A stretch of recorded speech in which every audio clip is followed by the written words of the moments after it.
Buenas noches a todas las participantes y participantes del módulo 1 sobre poder y transformación en el pensamiento crítico feminista. Ya estamos en nuestra semana cuarta y última de avance en el tema que nos está llevando este tiempo a explicar, compartir, dialogar conjuntamente.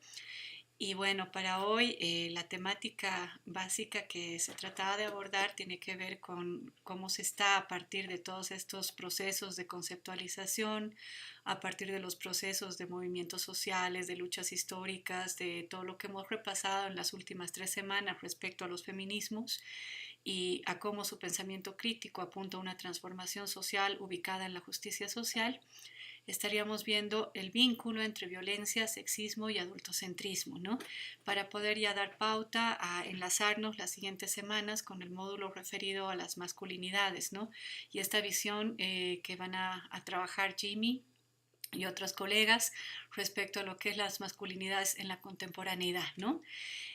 Solamente para nuevamente recordarles que como esta semana estamos haciendo una grabación previa debido a mi ausencia por esta cuestión de mi viaje. Entonces, el foro se va a trabajar como si fuera justamente las preguntas, las dudas que les quede de esta sesión, pero no solamente de esta, sino también poder activar diálogos y también cosas que hayan quedado por ahí en el tintero que es necesario seguir especificando o profundizando respecto a las otras 3 teleconferencias o videoconferencias, ¿no? Entonces, ¿por qué abordar estos temas, ¿no? De justamente violencia, sexismo y adultocentrismo cuando trabajamos las teorías feministas, ¿no? Y más todavía ahora que es el tema, ¿no? De trabajar en un contexto en el que poco a poco vamos viendo que la violencia, al igual que otras formas, pues de comportamientos que están siendo un tanto eh, preocupantes a nivel de lo que es la política se van espectacularizando como ser la violencia, ¿no? Entonces, en este contexto en que ya la violencia es algo que nos acompaña cotidianamente, ¿no? No solamente en los noticieros, sino también en las teleseries, en las series, en las películas, etcétera, ¿no? Entonces, creo que es importante trabajar aquí la temática de pensar, ¿no? Estos 3 temas vinculados con lo que es este contexto de espectacularización de la violencia que nos va justamente a llevar a preguntarnos si es realista pensar la política como un campo desligado del poder como dominio, ¿no? Si aquí se plantea el poder como recurso, el poder como dominio, y habíamos pensado también de plantearlo en positivo como el poder como una potencia de transformación orientada a ese horizonte de justicia social, todos estos fenómenos de reorganización social donde la violencia pues aparece naturalizada, cada vez más, está más presente dentro de nuestro contexto y el contexto mundial también, ¿no? Como una nueva forma de relacionamiento. Es posible, no es utópico pensar la política como un campo desligado de ese poder como dominio, sin esa violencia. Y quizá pues tal vez la respuesta a esta pregunta es que ahora más que nunca hay que recuperar esa esencia de lo que implica hacer política, ¿no? Ante esta crisis de lo humano que se antepone o se contrapone con el avance de la violencia y la deshumanización, ¿no? Entonces, para poder partir haciendo una reflexión respecto a cómo se puede desvincular esa idea de que la política prácticamente tiene la violencia o el poder como dominio, como esencia, habíamos visto, ¿no? Entre las reflexiones feministas, que esta es una de las 5 caras de la opresión, ¿no? Entonces podemos partir reflexionando a partir de que la violencia constituye, ¿no? Una de estas caras y quizás su cara más instrumental o es la herramienta básica con la que cuenta para asegurarse o para manejar el predominio de esta violencia, pero de esta opresión, ¿no? Entonces, si esta es una de las caras de la opresión, también habría que tratar de redefinir cuál es el vínculo entre el poder y la política, ¿no?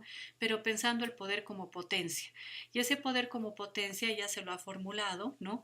Viéndolo en positivo como la construcción de lo común, ¿no? Que la política no trataría sobre la violencia en sí, sino que la violencia es su antagónico, ¿no? Sino más bien sería una forma de vincularnos para construir una forma de convivencia conjunta, ¿no? En la medida de salvar desacuerdos, puntos de vista que se pueden contraponer, pero tratando de encontrar siempre un espacio deliberativo, de diálogo y de negociación y encarando este tipo de formas de convivencia, no a partir de esa política del miedo, sino más bien de esta política de construcción comunitaria, ¿no? Entonces, ya teníamos como que pensamiento trabajado a nivel de la teoría política respecto a esta temática de la política en positivo, ¿no? Y quizá es una teórica feminista, bueno, ella no se declaraba feminista, pero en sí sus escritos dan pie para poder formular que su pensamiento también tiene que ver con la crítica teórica y compagina con las propuestas de horizonte social emancipatorio del propio feminismo, que es Hannah Arendt, ¿no? Ella como filósofa política trabajó en tres textos claves, ¿no? Uno es La condición humana, otro que es la política y el último sobre la violencia, esta forma de vincular potencia, violencia, poder, ¿no? Comunidad. Y para ella es interesante que la planteemos aquí como un caso emblemático de teorización, justamente porque sus reflexiones van a salir de un contexto también violento, que es el contexto bélico de la Segunda Guerra Mundial, ¿no? Y ese pensamiento va a estar en función de lo que ha sido la práctica y el pensamiento totalitarios, ¿no? No nos olvidemos que cuando Hannah Arendt hace sus reflexiones acerca de qué entiende por violencia, qué entiende por política, mucho de ello se ubica dentro de lo que han sido la crítica al totalitarismo y al modo en que la sociedad se acomodaba a esta política totalitaria y a la difusión de los campos de concentración como formas extremas de deshumanización, ¿no? Entonces su pensamiento nos puede ayudar a tratar de comprender cómo estos elementos de violencia, sexismo y adultocentrismo se vinculan en ese macroenfoque de la política, ¿no? Y para referirnos a esto es que yo también les he proporcionado en esta semana un texto, ¿no? Justamente referido, es sobre todo un artículo académico, a lo que es el nexo entre violencia y poder en el pensamiento de Hannah Arendt, ¿no? Y para poder darles un contexto un poquito más global y que la lectura sea más comprensible, es que ahora les estoy haciendo esta exposición partiendo justamente de Hannah Arendt, ¿no? Entonces, aunque esta idea de lo común recién lo hemos empezado a escuchar en 1990, ¿no? Se lo ha reconceptualizado como concepto desde estas izquierdas alternativas que muchas veces tratan de elaborar o reelaborar o reinterpretar su pensamiento a partir de los paradigmas de pensamiento indígena, ¿no? En muchos casos, en que la comunidad es uno de los elementos básicos de forma organizativa, ¿no? Y se la ha trabajado tratando de ver cómo eso común, esa forma de organización de lo comunal puede ser un punto de encuentro, por un lado, ¿no? Para encontrarnos unos con otras y también entre distintos grupos sociales para pensar un campo de acción que sea justamente propositivo de un nuevo paradigma, viendo que justamente este paradigma democrático, capitalista en el que se está viviendo, nos está planteando o nos está poniendo ante la duda de cómo se va reproduciendo este fenómeno pues de la subordinación, este fenómeno de casi el adormecimiento de sociedades complejas y completas respecto a lo que es la sensibilidad, ¿no? Humana, respecto a lo que son niveles de pobreza y que bueno nos van aislando dentro de formas de pensamiento que cada vez están más compartimentadas, ¿no? Entonces, el feminismo, o sea, también los feminismos de la izquierda han entrado en este debate, ¿no? Y en ese debate de qué son los comunes mínimos dentro del campo feminista, ¿no? Para poder entender cómo se puede seguir trabajando ese fenómeno interseccional que es el que justamente crea una opresión basada en capital y basada en dominio patriarcal, ¿no? Una autora que ha trabajado muchísimo el tema de los mínimos comunes, ¿no? Es Silvia Federici, desde la izquierda, ¿no? Desde el feminismo de izquierda, marxista, y su propuesta trata justamente de encontrar esos mínimos entendimientos para poder hacer una nueva propuesta de transformación social, ¿no? Que justamente pueda, antes que nada, poner en entredicho el paradigma social que estamos manejando hasta ahora, ¿no? Y que se basa en entender que en este paradigma capitalista nuestras relaciones sociales las podemos entender en el marco de una dupla típica, ¿no? Que es la del Estado y el mercado como los grandes ordenadoras de la vida social a debatirse, ¿no? Y a partir de esta idea de los comunes, ¿no? Y que pondría pues en entredicho ese contrato social que nos habla que existe una sociedad política que ha sido construida porque cedemos parte de nuestra libertad y una sociedad civil que debe obedecer para mantenerse dentro de ese orden, ¿no? vemos que existe algo más allá de ese binomio sociedad política, sociedad civil, ¿no? Algo más allá del Estado y el mercado como ordenador, sino que también hay formas de colectivizar la violencia, perdón, la vivencia o experiencia de todos nosotros y nosotras, ¿no? Y tratar de volverlo un enfoque, ¿no?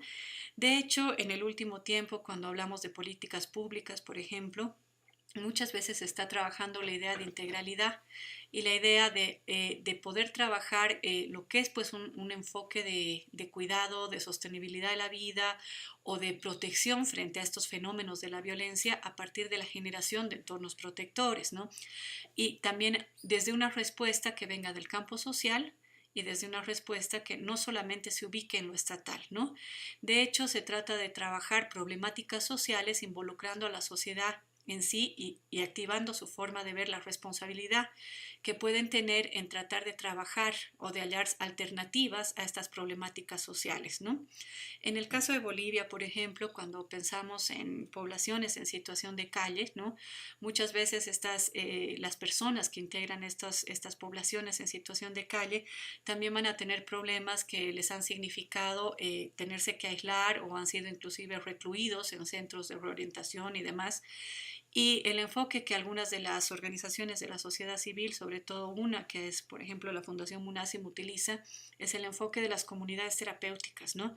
Que es la idea de generar un paradigma en la que casi toda la sociedad se preocupe de reintegrar, ¿no?, a estas personas en situación de calle, pensando que es también una responsabilidad colectiva y social la idea pues de trabajar contra estas formas de marginación que pueden estar sufriendo estas poblaciones, ¿no? O también ante problemas un poco más concretos que dañan a mayores ámbitos de la población, por ejemplo en Chile y en Perú en los años 80, los años 90, cuando han tenido problemas inflacionarios, una alternativa común o de generamiento de mínimos comunes para sobrevivir y para poder seguir adelante dentro de estas crisis económicas que podían pasar en estos países, ha sido el establecimiento, por ejemplo, de las cocinas comunes, ¿no?, o comunales, justamente para ocuparse de esa subsistencia básica, ¿no? Entonces, a partir de estas iniciativas y de este nuevo enfoque, ¿no?, es que vemos que existe una redistribución de la idea del cuidado, ¿no?, en lo comunal. Es decir, que el cuidado no se debería centrar a raíz de lo que antes se podía decir, el cuidado debería ser una tarea que le corresponde a un estado de bienestar, o el cuidado debería ser una tarea que les corresponde a las mujeres dentro de sus roles genéricos, ¿no? O el cuidado debería ser una repartición tanto entre hombres y mujeres solamente de la familia, en el ámbito familiar, como una responsabilidad. Más bien, la idea de cuidar la vida, de cuidar pues la misma forma de reproducirla desde salud, desde cuidar esa salud social, esa vinculación social de una manera más amplia, debería incluir una forma de discursividad, ¿no?, en la que justamente se esté trabajando sobre eso comunal global, ¿no?, sobre esa integración no solo de familias, sino también, no la familia clásica, sino también las familias que pueden ser extensas, ¿no? También pueden ser las comunidades, los propios grupos de contención comunitarios, de barrio, en los que se va armando formas de convivencia cotidiana, ¿no?, y de las que somos parte. Entonces, pensar en eso, ¿no?, más allá de la cuestión de Estado, sociedad civil, hombres y mujeres, nos permite quitar pues el peso a esa discursividad dicotómica que sigue asignando en lo práctico esos espacios tan compartimentados de lo que es la vida cotidiana y lo que es la política en global, como si también fueran temas separados que vemos en lo cotidiano que no lo es, ¿no? Y que aquí se recupera nuevamente el eslogan del feminismo radical de que lo personal es político, ¿no? Entonces, pensar más allá de ese esquema del control familiar tradicional, ¿no?, del control estatal y de los intereses de mercado es lo que nos permite formularnos cómo es que podemos trabajar a partir de esta idea de los comunes, ¿no? Y entonces, este es un tema que también nos genera una problematización, ¿no? Porque si bien esta idea de lo integral, de trabajar en distintos ámbitos sociales, ¿no? No solamente dejando todo al campo estatal, ¿no?, y más bien convocando a nuevos actores de la sociedad civil a que se involucren en estas políticas de cuidado, en estas políticas de previsión, de seguridad, etcétera, ¿no? Y sobre todo de lucha contra este fenómeno de la violencia generalizada, ¿no? Que se va sintiendo en unas sociedades que se están pues desagregando por el tipo de valores que estamos manejando últimamente referidos a ese consumo inmediato de lo que se produce a nivel pues de imágenes, de producción audiovisual y demás, ¿no? Que nos está dando como ciertas pautas de relacionamiento también. Vemos que también la idea de trabajar lo integral y esta convocatoria del Estado, ¿no? Llamando a la sociedad civil a que se ocupe de sus propias necesidades y su autoprotección, también problematiza porque nos está mostrando un abandono paulatino de lo público por parte del Estado, ¿no? Y eso estaría generando pues también una crisis y la aparición de otros sujetos de poder que van a asumir los espacios que este Estado va dejando vacíos, ¿no? Y esos espacios que va dejando vacíos están siendo apropiados por espacios que también generarán como formas de referente, ¿no? Que pueden ser, vemos por ejemplo en el caso de México las mafias, ¿no? Que crean sus propias formas de poder, sus propias formas de control en los territorios de cada uno de los estados mexicanos, ¿no? Dependiendo el grado de debilidad institucional que tenemos ahí, ¿no? Y los grados de impunidad que van dejando ese abandono paulatino de lo público, pero también nos obliga a pensar que si el Estado está saliendo de este escenario y cediendo como que sus principales atribuciones, también podríamos pensar nuevas modalidades de política y de politización de lo social, ¿no? Entonces, para tratar de trabajar esta temática, vemos que los elementos de la filosofía política que Hannah Arendt nos ha ofrecido, ¿no? Van a contribuir a ese replanteamiento, ¿no? Y sobre todo la idea acá en este replanteamiento, ¿no? A partir del libro de lo que es la condición humana, es plantearse que para esta autora, aunque se esté tratando de trabajar y muchas veces la ciencia, la filosofía en su discursividad se haya centrado en hacer catalogaciones binarias, ¿no? Lo blanco, lo negro, lo que se separa, lo dual, o tratar de hacer algún tipo de catalogación o categorización mucho más eh, circunscrita a temas pues muy concretos, ¿no? En realidad no es, o sea, lo originario de la condición humana, ¿no? Lo básico en lo humano no es eso de blanco y negro, sino más bien la pluralidad, esa diversidad, una diversidad que siempre ha existido, ¿no? Porque justamente no es lo clasificable en dos polos lo que funciona dentro de una sociedad humana, ¿no? Sino esa multiplicidad de vivencias, esa multiplicidad de personas y esa multiplicidad de subjetividades que tiene su propio transcurso, su propio devenir, su propio recorrido histórico, ¿no? Que es lo que ha ido generando la política, ¿no? Y ha hecho de esta política un espacio de relación, ¿no? Un espacio de relación de una vida múltiple, donde existe esa acción política y necesita existir un discurso que nos permita concretar cómo nos entendemos en esa vida política, en esa acción conjunta, ¿no? Sin un discurso no es posible generar un diálogo que nos permita reestructurar lo social, que nos permita establecer cómo queremos vivir y tener un conjunto compartido de cómo vivir. Un poco las políticas públicas parten de ese escenario, ¿no? Estamos tratando, se trabajan, pues sí, las leyes, las políticas públicas que derivan de estas leyes, las ordenaciones que tenemos a nivel estatal, pero se tienen que nutrir de las necesidades que las propias sociedades van planteando. Y esas sociedades que van priorizando algunas temáticas y dejando quizá otras para más adelante o problematizándolas, como habíamos visto ya con la línea feminista, respecto a que no corresponden al contexto en que se quieren aplicar, ¿no? Entonces, problematizar, generar un discurso crítico al respecto es lo que puede tal vez proponer políticas más que públicas, ¿no? Puedan ser políticas sociales de cambio. Y ahí es que tenemos también la idea de que es necesario generar discursos, porque a partir de los discursos, como muchas veces se ha dicho, en la teoría política también el discurso genera poder, genera relaciones, que genera imaginarios y puede ser tener la fuerza suficiente para ser esa potencia transformadora de sentidos, ¿no? Y en esa transformación de sentidos, en esa, la construcción deliberativa de la vivencia común, el discurso, el diálogo es fundamental, ¿no?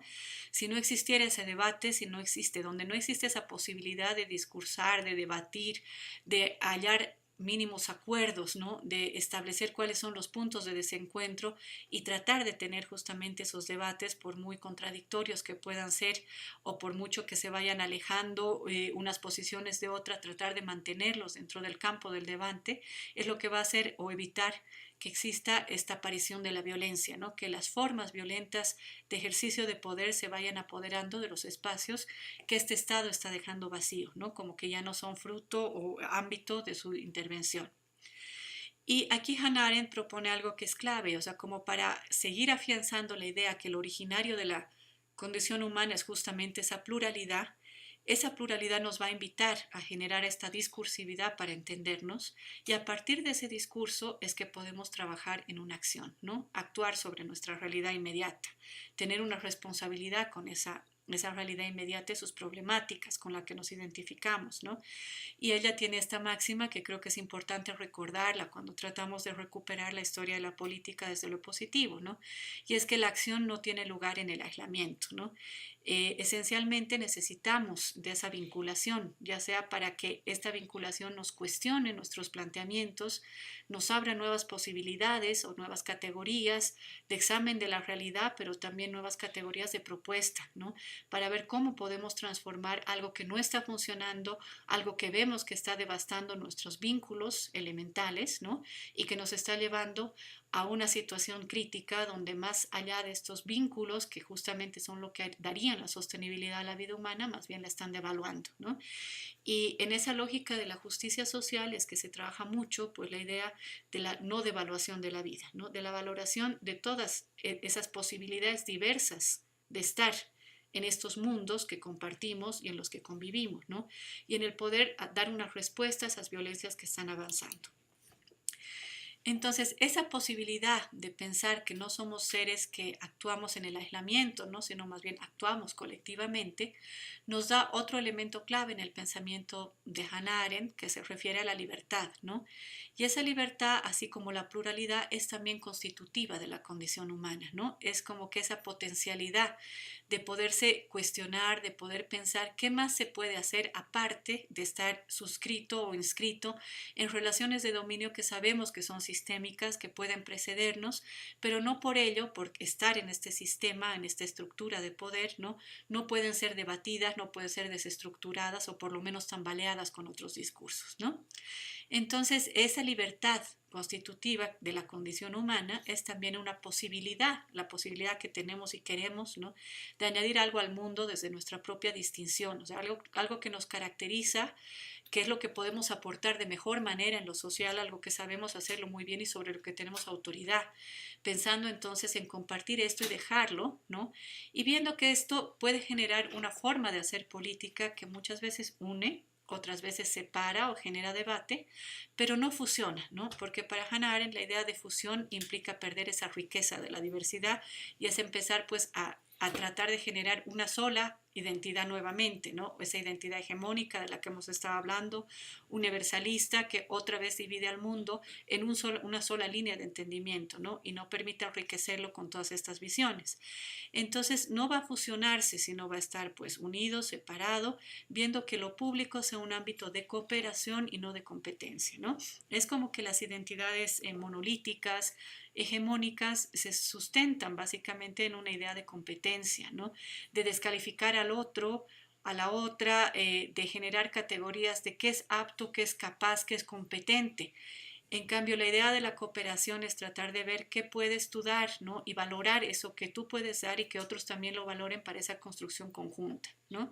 Y ahí lo que trata de hacer ella es plantear en este nivel de construcción de la política como algo completamente distinto de lo que son las relaciones de poder hegemónicas, de dominio y de opresión. La idea básica acá es podernos preguntar cada uno y cada una y sus propias comunidades, ¿no? ¿Qué supone estar entre los otros, con los otros y las otras, ¿no? Entonces, el momento en que nos planteamos qué supone estar en esta vida colectiva, tenemos unas preguntas que nos van a invitar a tomar un posicionamiento, ¿no? Si yo digo, supone estar entre los otros, supone que puedo tener la posibilidad de darme cuenta que tengo algunas formas de manejo quizá, digamos, de discurso que yo les puedo transmitir con cierto conocimiento y que quiero dejarlo instalado para que ustedes generen su propio posicionamiento crítico, ¿no? Me pone pues a mí a tomar una línea de qué posicionamiento crítico voy a tener, ¿no? Un posicionamiento crítico respecto a las relaciones de poder, en este caso, pues que se dividen en género, o voy a querer también tener un posicionamiento crítico en el que no pueda dejar de pensarme como boliviana y pues atravesada por la cuestión del colonialismo y en qué medida ese colonialismo puede frenar mi comprensión de las otras identidades, ¿no? Entonces eso ya me va planteando un posicionamiento crítico y a partir de esa crítica que me hago a mí misma, pensar qué acción política voy a poder tomar para romper una pasividad, ¿no? Y asumir la responsabilidad por ese entorno, ¿no? Entonces ahí es que Hannah Arendt va a definir a la política como la forma de, o sea, la política es algo que trata de nuestro estar juntos, ¿no? Y cómo queremos estar juntos. Y básicamente en ese estar juntos, ¿no? Sin violencia, estaríamos tratando de trabajar una cultura de paz que tiene como base esa recuperación de la política, ¿no? Justamente como ese campo de la vinculación, como ese campo de la no mercancía, de estar más lejos del consumo, como decía Rita Segato, para estar más cerca de la creación de vínculos, ¿no? Entonces hay que desmitificar la idea de que la política es solo una relación entre dominantes y dominados y que el poder solamente puede ser eso, ¿no? Porque el sentido de la política es justamente es encontrar esa nuestra propia libertad, irla modelando y darle forma desde nuestras propias voces, pero en relación con lo que los otros pueden interpelar, cuestionar, aportar a esa nuestra visión. Para ella este autoritarismo que fue el que se vivió durante la Segunda Guerra Mundial, ¿no? Muestra que más que la contraposición de la política, ¿no? Como ejercicio de relación, es este autoritarismo lo que vendría a ser su antagonista, ¿no? Y el autoritarismo es la forma más flagrante, ¿no? De manifestación del dominio, ¿no? Y su herramienta ahí, sí, o sea, su carácter instrumental ha sido la violencia, ¿no? Para Arendt, la violencia es ante todo un instrumento de ese autoritarismo que lo que trata de hacer es pues generar una forma de acción de arriba hacia abajo, sin posibilidad de respuesta, sin posibilidad de percibir, de sensibilizarse o de mirar qué es lo que está en esa base que se trata de anular como referente, ¿no? Como referente de construcción de relaciones, como referente de construcción de otro tipo de vínculos, ¿no? Y entonces el autoritarismo es lo que va a generar esa pérdida de noción de que lo común nos dirige a desarrollar el potencial máximo de nuestra humanidad, ¿no? Más bien haciendo un recuento por lo que fueron los campos de exterminio, ¿no? Hannah Arendt nos va mostrando cómo más bien este autoritarismo a lo que apela es a llegar a ese campo de desensibilización, de deshumanización, para que justamente el otro sea visto como lo que hay que aniquilar, como lo que hay que eliminar, ¿no? Y esta es una lógica claramente manejada del poder como guerra, ¿no? Del poder en que uno define quién es amigo, quién es enemigo y en qué medida se puede descartar la presencia del otro porque se le considera insignificante, ¿no? O poco significante para este proyecto de poder autoritario que trata de ocupar todos los espacios de vinculación social justamente para evitar esa resistencia o esa expresión de la potencialidad humana. Entonces acá vemos que para Hannah Arendt, ¿no? El poder va a ser esta potencia de desarrollar la capacidad humana de actuar en consenso, concertadamente, ¿no? Y por eso el poder, si es esa potencia que tenemos, ¿no? Para desarrollar estas nuestras capacidades y para poder cooperarnos en esta convivencia mutua desde una cultura de paz, ¿no? No necesita justificarse, o sea, no tenemos que decir yo trabajo en el desarrollo de mi potencia para cooperar, ¿no? Y ese es mi justificativo, sino más bien necesita legitimarse. Y para legitimarse es que trabajamos con el punto de vista situado, ¿no? Es para decir, yo puedo hablar de lo que yo conozco, de lo que me está cerca y en la medida en que yo puedo dar voz a lo que me sucede o lo que me intersecta en mi subjetividad, es que puedo decir que tengo una posición legítima porque no hablo por otros o por otras, sino por mí misma desde mi experiencia, ¿no? Lo legítimo es la propia experiencia y lo que mi visión podría aportar a esa construcción concertada, ¿no? En cambio, la violencia sí necesita justificarse. ¿no? Y nunca se va a legitimar, más bien la violencia se justifica, ¿no? Como forma de ejercicio para decir, para mantener esta mi idea de poder como dominio, es que yo la ejerzo, ¿no? Y la justifico porque sufrí ataque o la justifico porque la ideología que pueden tratar de trabajarse aparte de la que nosotros proponemos como autoritarismo, va a romper vínculos, va a generar amenaza desde, bueno, desde la propia ideología autoritaria y todas estas formas de justificar por qué se oprime, ¿no? Por qué se exterminaba a los judíos, por qué se puede ejercer las formas de esclavitud hacia las poblaciones afroamericanas, digamos, ¿no? Entonces, casi todos estos discursos de la violencia necesitan una justificación que las han buscado en la ciencia, en la biología, en la naturaleza, etcétera, ¿no? Y para Hannah Arendt, entonces, si la violencia es este instrumento que trata de justificar el poder como dominio, esa violencia no construye un poder, o sea, no establece un poder, sino más bien destruye ese poder político, ¿no? Destruye la idea de la política como vínculo. Y en su creación o su concepción genealógica, cuando analizamos dónde aparece pues, la idea de política, ya en el pensamiento, filosofía griegos, de los que ella es muy estudiosa, Hannah Arendt, ¿no? Vemos que no existía el concepto en sí estaba vaciado de ese contenido de poder negativo, ¿no? Estaba vaciado del contenido de dominio. Siempre fue una forma de vinculación, de diálogo, de debate, etcétera, ¿no? Y ahí vemos pues que en México, como ya les ponía el ejemplo, ¿no? Esa política como vínculo se está perdiendo, ¿no? Ahí se ve claramente la idea de que la violencia y el ejercicio de la política estatal, pública, institucional y no institucional viene a generar opuestos, ¿no?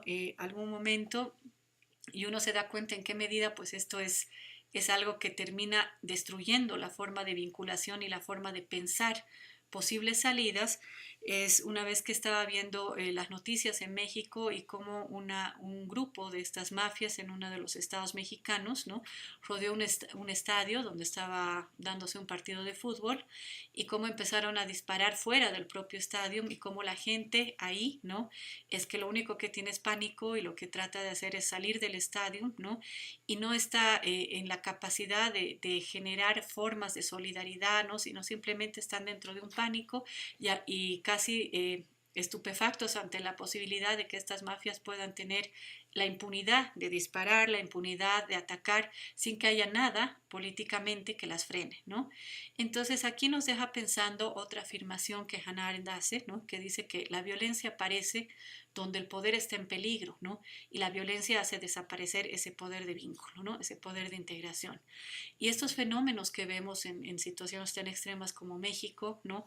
O en espacios donde pues están ganando lugares las pandillas como forma de relacionamiento, ahí vamos viendo que estas cofradías lo que están tratando de generar son formas pues de alianza, pero más que nada, ¿no? De generar hermandades, fraternidades, basadas en ese ejercicio neto de la violencia, ¿no? Entonces es que uno es violento y se involucra dentro de estas formas para llenar esos espacios de poder, de dominio, que nosotros no estamos pudiendo politizar y que el Estado ha dejado en blanco, ¿no? Entonces aquí otra teórica que también les he compartido para la tarea, que es quizá una de las pensadoras feministas del último tiempo, que trabaja mucho la cuestión del transfeminismo, ¿no? Y por eso tiene un enfoque interesante, pero sobre todo trabaja lo que es la política y la temática de la violencia en los entornos o contextos fronterizos, ¿no? Como Tijuana, en otros lugares, Ciudad Juárez, etcétera, en México, ¿no? Esta autora se llama Sayak Valencia y ella está mostrando cómo se intersectan las formas de consumo actuales que nos está presentando pues la red, ¿no? Todo lo que se está espectacularizando como desmembramientos, como el ejercicio del destrozamiento de cuerpos que vemos en estos contextos de mafia, ¿no? En estos entornos fronterizos, donde nos van mostrando que el crimen también se está volviendo un espacio de empoderamiento, en el sentido de que se están pues endiosando las figuras emblemáticas de la criminalidad. Debería llamarnos un poco la atención que ahora los espacios donde también se generan pues referentes de identificación, como pueden ser las telenovelas, están ahora plagadas de temáticas, ¿no? Que tienen que ver con esta criminalidad, ¿no?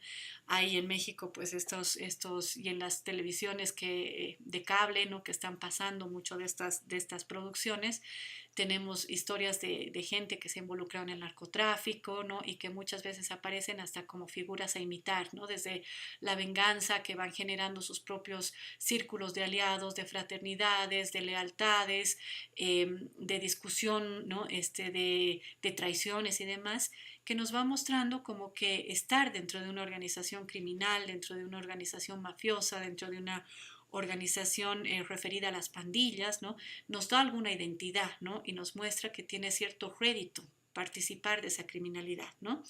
Y este es pues un elemento crítico a problematizar para entender estas nuevas formas de aparición del patriarcado como sistema opresivo, ¿no?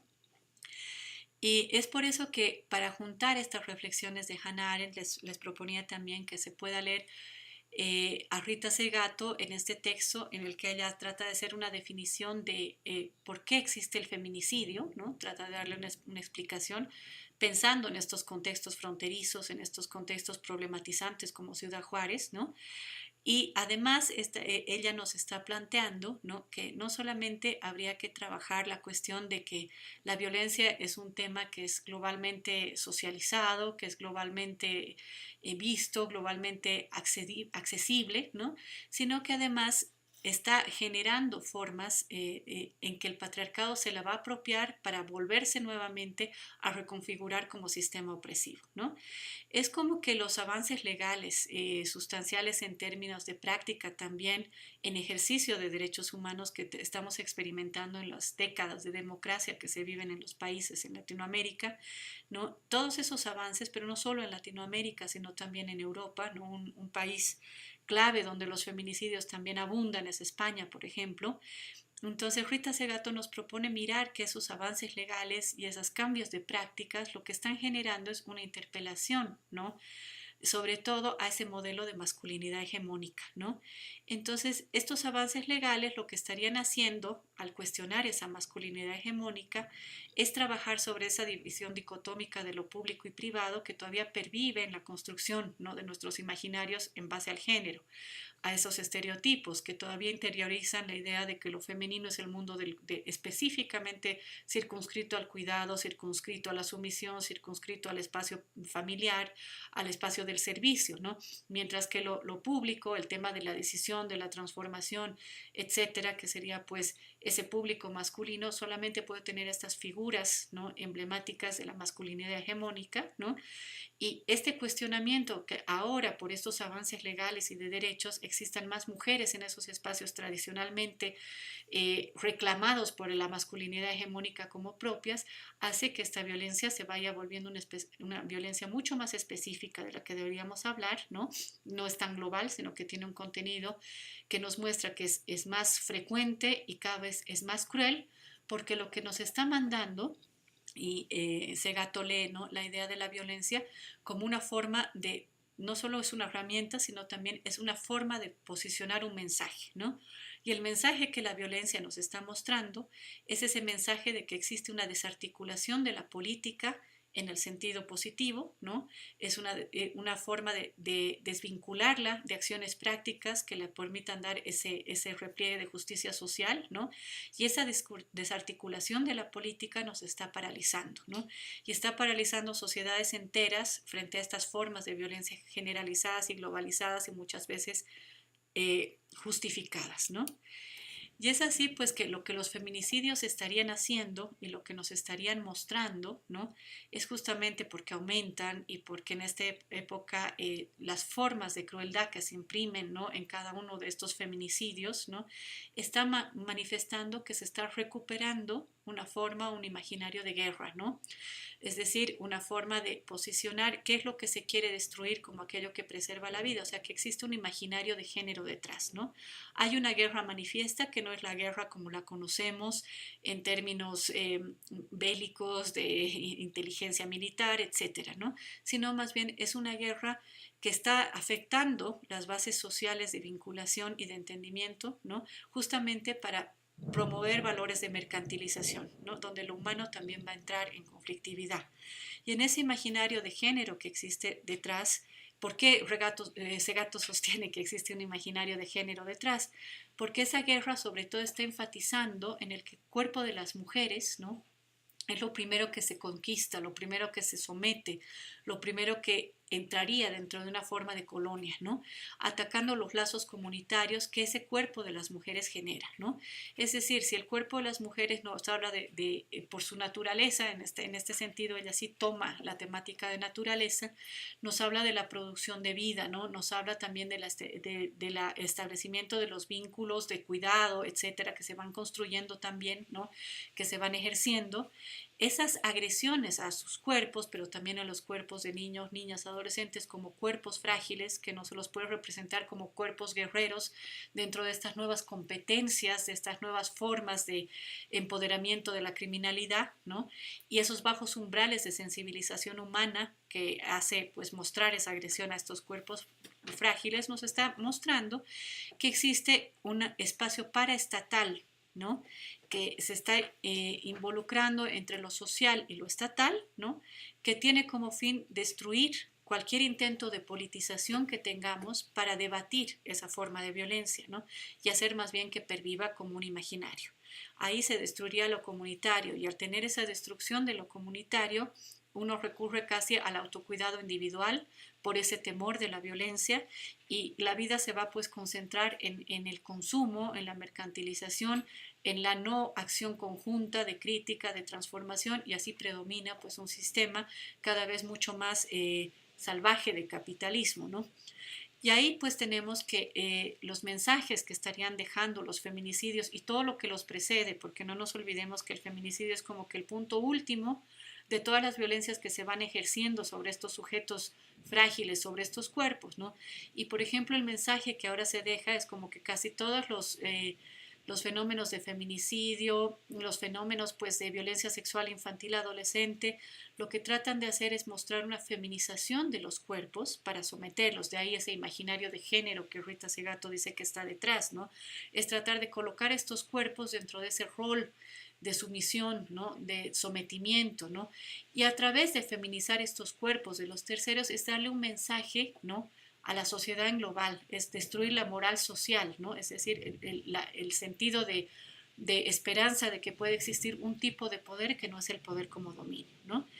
Y en esa situación, llamar a los feminicidios o llamar a la violencia sexual infantil adolescente o a la trata y tráfico, a la violencia sexual comercial, crímenes sexuales, ¿no? Sería una mala forma de conceptualización que además tiene sus repercusiones en la práctica, ¿no?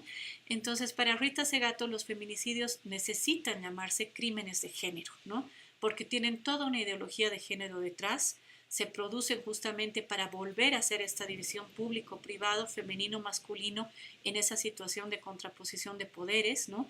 Y justamente de subalternización de esto femenino, de dominio, de negativización y de tratar de volver a la generación pues, de espacios donde los derechos no son reconocidos y mucho menos ejercidos, ¿no? Entonces para ella, esta forma de guerra, que ella llama en un texto que tiene la guerra contra las mujeres, ¿no? Lo que nos está mostrando este tipo de guerra es que es una guerra propiciada desde una estructura o sistema patriarcal que lo que va a hacer es retomar ese control del cuerpo, lo punitivo sobre lo corporal, ¿no? La idea de que el poder es una forma de expresión de masculinidad hegemónica como guerra, ¿no? Volver a retirar de nuestro debate la idea de política propuesta por Hannah Arendt, ¿no? Y definir qué cuerpos y qué vidas importan, cuáles otros son consumibles, explotables, aniquilables, que pueden desaparecer como expresión de la vida, ¿no? Entonces, este es un ataque directo a todo lo que han sido las políticas de la diversidad, los discursos de la multiplicidad, de la multiculturalidad, ¿no? Y ahí estarían estas lógicas que estarían sustentando este patriarcado como forma de control de lo corporal, nos está dando como mensaje de que esos avances en derechos humanos han desafiado esas normas de control, ¿no? Han generado o creado sujetos con discurso, ¿no? Con discurso propio, con acción, es decir, han creado sujetos políticos, en la lógica de Arendt, que hay que limitar, retomando la noción de la conquista y del cuerpo como territorio, ¿no? Si antes en las guerras que podíamos presenciar, en las batallas y demás de anexión de territorios, siempre se hacía sobre una superficie, sobre ese territorio que había que disputar, conquistar, despojar, ¿no? Y someter, ¿no? Ahora eso que se despoja que se desmembra, que se conquista y que se pasa pues a mostrar cómo todo lo que se hace sobre ese cuerpo es el mensaje al derrotado, ¿no? Al que no cumple con esa masculinidad hegemónica violenta, ¿no? Es justamente lo que estaría llevando a mostrarnos que existe una nueva guerra de otro tipo de intensidad, con otro tipo de herramientas, que va a tener como principal clave el feminicidio, ¿no? Como crimen expresivo de a dónde se está apuntando. Y que para Segato también hay que leer desde las tipificaciones, ¿no? Es interesante leer este texto de Rita, sobre todo porque ahí la gran discusión que ella está planteando tiene que ver con que se trabaja el término feminicidio como si englobara, o sea, como que todos los elementos que según la legislación pueden, o la conceptualización feminista que se hace de lo que es el feminicidio, ¿no? Y lo que la precede, serían como que homogéneos o iguales, ¿no? Y pensar que el feminicidio es como un tema global, ¿no? Y que no nos muestra que antes de eso pueden existir distintas prácticas antes de llegar al feminicidio. Pueden ser prácticas como violación, pueden ser prácticas como tortura, pueden ser prácticas presididas de violencia psicológica, ¿no? De mucho tiempo, no necesariamente violencia física, pero violencia psicológica sostenida que concluye en el feminicidio, ¿no? Formas de abuso económico, etcétera, que es necesario pues tipificar. Es necesario crear esas categorías justamente para ver e investigar además, ¿no? Qué motiva cada una de esas formas, ¿no? De expresividad del feminicidio. Y para poder ver no solamente qué las motiva, qué constructos sociales están detrás de esos comportamientos, ¿no? Que es lo que también las masculinidades se preguntan, ¿no? Sino también con qué complicidades estatales, ¿no? Con qué poderes paralelos, con qué hermandades, con qué formas de pactos mafiosos y de impunidad que el Estado permite es que estos feminicidios se pueden dar, ¿no? Pueden existir como crímenes de género.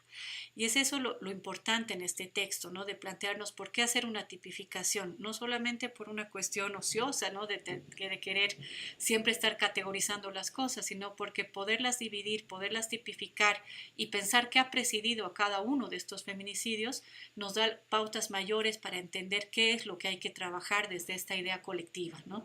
Desde esta idea de ir rescatando o posicionando otros valores que rescaten la política como una forma de conservación de la vida y no como una forma de destrucción, de desvinculación y de reinado del terror, que es lo que está pues dándose actualmente, ¿no? Entonces, además de estos elementos que se nos ofrece, ¿no? Cuando vemos el tema de la violencia, el sexismo, ¿no? Y que incluye dentro de ese sexismo, si vamos viendo que también existe dentro de lo que son las colectividades TLGB, lo que ellas denominan los crímenes de odio, ¿no? Y la radicalidad, también la forma cruel de tratar de disciplinar estos cuerpos y volverlos a este control patriarcal que en este último tiempo son pues emblemáticos también, son casos emblemáticos de violencia, es lo que nos hace pensar que es necesario seguir trabajando esa vinculación entre cómo es posible seguir afirmando una política constructiva, una política como potencia, en que el empoderamiento no se da por afianzarse o por, mejor dicho, por irse a afiliar a una forma de poder que es representado pues por lo exitista de las criminalidades que nos muestran estas teleseries, estas películas, ¿no? Donde es casi cotidiano mirar esos desmembramientos, mirar esos ejercicios de poder como si no se tratara de otro ser humano, sino de un objeto, ¿no? Entonces, por un lado es importante los textos que les ofrecía para poder hacer un análisis y una reflexión sobre esta vinculación entre violencia y sexismo, pero además en este debate entra también la idea del adultocentrismo, ¿no? Cuando trabajábamos el texto de Kate Millett, que también se los ofrecí pasárselos y que voy a dejar acá en el CISTAC una carpeta con bibliografía alternativa para que ustedes puedan acceder para completar la visión y tener sus propios acercamientos a estos textos más clásicos del feminismo, ¿no? La teórica radical Kate Millett nos decía que justamente el patriarcado no es solo sexista, ¿no? No es solamente heteronormativo, sino también es adultocéntrico, porque lo que trata de hacer es ofrecer un modelo de masculinidad hegemónica a estos nuevos seres que han crecido en estos entornos familiares, ¿no? En estos núcleos familiares, mostrando cómo deberían desarrollar o cuál debería ser el ejemplo a imitar, ¿no? Dándoles ya un modelo, ¿no? Y desconociendo la fuerza de su propia vivencia, ¿no? Y hay la necesidad entonces también de interpelar que a partir de ese cuestionamiento de las masculinidades hegemónicas y su socialización desde la edad temprana, ¿no? Es posible tratar de tener otros abordajes que son los que nos ofrecen este campo de la infancia, el universo infantil. Por eso es que les dejaba el texto de Dejara, ¿no? He trabajado con la pedagogía y trabajado también a partir de esa problematización que esta autora plantea respecto a cómo pues la cuestión de los referentes de género, como la cuestión del adultocentrismo, ambos afiancados en la violencia, estarían negando la posibilidad de que estas nuevas generaciones que van naciendo, que van creciendo, puedan decirnos qué traen consigo respecto a la cultura de paz, ¿no? ¿Qué otras formas de lenguajes políticos también nos ofrece ese universo infantil? Políticos en el sentido de construir convivencia, cómo se relacionan, cómo es su estar con otros y otras, ¿no? En común, cómo gestionan sus diferencias, cómo las validan, ¿no? Cómo en poco tiempo pueden, después de tener una discusión, volver a encontrar un consenso o un acercamiento, ¿no? Y vemos que este adultocentrismo, al igual que el patriarcado, o sea, expresado en estos crímenes de violencia, crueldad que se van pues haciendo cada vez más radicalizados, cada vez más crueles, ¿no? También el adultocentrismo se está afianzando mucho más, está siendo más punitivo, ¿no? Más tutelar, pese a que tenemos pues convenciones de derechos humanos de niños, niñas, ¿no? Que tenemos legislación respecto a reconocerlos como sujetos de derechos, dentro de nuestra lógica, ¿no? Dentro de lo que se denomina la puericultura, es decir, que entendemos por cómo son los niños o cómo interpretamos el mundo infantil, casi siempre estamos pensando en los niños, en las infancias, ¿no? Como seres que hay que controlar, que hay que dominar, encauzar, que hay que proyectar, ¿no? Inclusive proyectar nuestras propias ideas de competencia sobre ellos, ¿no? En qué medida es posible introducirlos en el mundo escolar, en el mundo social, para que cumplan expectativas nuestras, ¿no? Expectativas desde este mundo adultocéntrico, que no les reconoce una capacidad de agencia y una capacidad de autonomía también, porque no es que vinieron a reproducir nuestra propia visión, sino que también tienen ese potencial de cambio, ¿no? Y al no trabajar en nuestro enfoque de adultocentrismo punitivo, estaríamos también desmantelando esa potencia de pensar más allá de las dicotomías que les ofrecemos a esta infancia y que es con la que va a crecer y que va a ir reproduciendo, ¿no? De hecho, esas dicotomías las vamos socializando en cuentos, en dibujos animados, ¿no? Y ahí siempre estamos dando como que determinados relatos en que nos hablan del bien y el mal paradigmáticos, ¿no? Y son muy pocos los programas o la bibliografía que se puede estar produciendo con el fin de dejar que ellos y ellas desarrollen su propia manera de interpretar el mundo y nos las planteen y nosotros podamos aprender de esa manera de percepción del mundo que tienen para pensar cómo es estar en esa gestión de diferencias desde su propia visión, ¿no? Que no involucra una violencia sistemática, la eliminación del otro o la herramienta, ¿no? De trabajarla como una forma de acallar la identidad ajena, ¿no? Y la expresividad del otro o la otra. Entonces acá es importante dejarlo ya más como una pregunta y un tema a explorarlo, ¿no? Y como una potencialidad en ver que el poder también como potencia no solamente implica un ejercicio crítico de cómo estamos construidos y construidas, sino también tratar de entender o ubicar códigos, rescatar valores, ¿no?